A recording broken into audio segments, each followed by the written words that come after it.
Ассалому алейкум дӯстон, хуш омадем ба шабакаи мо. Аллакай шаби 11 июл дар турнири UFC 264 дар муҳорибаи асосии турнир, сеюм муҳориба байни чемпиони пешинаи UFC дар ду вазн Конор Макгрегор ва чемпиони муваққатии пешинаи UFC Дастин Порье баргузор мегардад. Айни замон ҳисоби онҳо 1-1 аст ва сеюм муҳориба бояд ки дар иқвозмои онҳо нуқта гузора ва ҳамчунин эҳтимоли калон аст ки ғолиби ин муҳориба метавонад ки довталаби навбатӣ барои камарбанди вазни сабук ва рақиби навбатии чемпиони вазни сабук Чарлз Оливейра шавад. Барои ҳамин дар ин навор мо прогнози ҷанговарони UFC-ро оиди сеюм муҳорибаи Конор Макгрегор ва Дастин Порье пешкаши шумо мекунем ва аз шумо хоҳиш мекунем ки барои дастгирии канал дар навор лайк монда наворро ба дигарон паҳн кунед. Мо боша наворро оғоз мекунем. Чемпиони UFC дар вазни ним вазнин Ян Блахович. Агар ки Макгрегор дар фикри тамрин боша, а на ин ки дар фикри тиҷорат, пас барои ғолиб шудан ӯ шояд ки имконият пайдо кунад. Аммо ман фикр мекунам ки ӯ ҳозир бизнесмен аст, на ин ки ҷанговар. Аниқтараш ӯ ҳоло ҳам ҷанговар аст, лекин на ба монанди пешина, вақте ки ӯ ин қадар маблағ надошт. Ман фикр мекунам ки Порье боз ғолиб мешавад. Чемпиони пешинаи UFC дар вазни миёна Майкл Биспинг. онҳо ҳардуяшон якдигарро бо тариқи нокаут шикаст дода буданд. ҳардуяшон малакаҳои беҳтарин доранд, аммо ба ҳар ҳол ман ба ғалабаи Порье боварӣ дорам, чунки ӯ Конорро ба наздикӣ ба нокаут рӯй карда буд. Аммо Макгрегорро баҳои кам додан дар кор нест. чӣ хеле ки мо медонем, ӯ шахси хеле сарватманд аст, аммо камарбанди UFC-ро ба пул харида намешавад ва мо медонем ки барои Конор қобилиятҳои ҷанговарӣ ва эътибори ҷангии ӯ хеле гаронанд.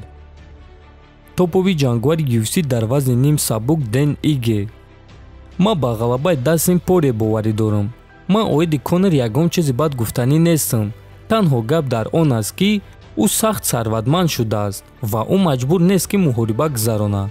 ӯ зиндагии хеле хуб ва сарватмандона дорад ва ин чиз на ҳама вақт ба ҷанговарҳо фоида меорад.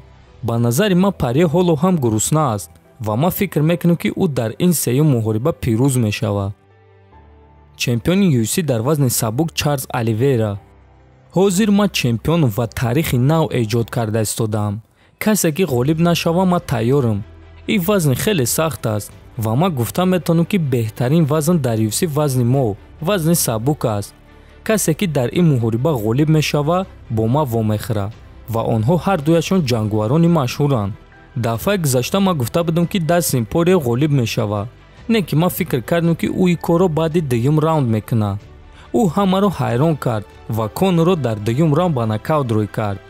ин дафъа ман фикр мекунам ки Конор ғолиб мешавад. ӯ бо дигар тайёрии рӯҳӣ мебарояд. ин муҳориба хеле конкурентӣ аст. Не ки ман ба ғалабаи Конор боварӣ дорам. фикр мекунам ки ӯ ғолиб мешавад. ман гуфта наметавонам ки чӣ гуна, не ки ман натиҷаро чунин мебинам. чемпиони пешинаи UFC дар вазни сабук Ҳабиб Нурмагомедов, ки ҳам бо Конор Макгрегор ва ҳам бо Дастин Порье вохӯрдааст. дар якум раунд ман ба ғалабаи Конор боварӣ дорам. дуюм ва дигар раундҳо ба ғалабаи Дастин. чемпиони пешинаи UFC дар вазни ним миёна ва миёна Жорҷ Сен-Пиер. ман фикр мекунам ки Макгрегор дар реваншҳо беҳтарин аст ва ман фикр мекунам ки ин дафъа ӯ ғолиб мешавад. фикр мекунам ки ӯ дар дуюм раунд ғалаба ба даст меорад, гуфтааст Сен-Пиер. дӯстон, ба фикри шахсии шумо дар ин муҳориба кӣ ва чӣ гуна ғолиб мешавад, метавонед фикротонро нависен. дар канал обуна шавен. то боздид хонободу сарбаланд бошен.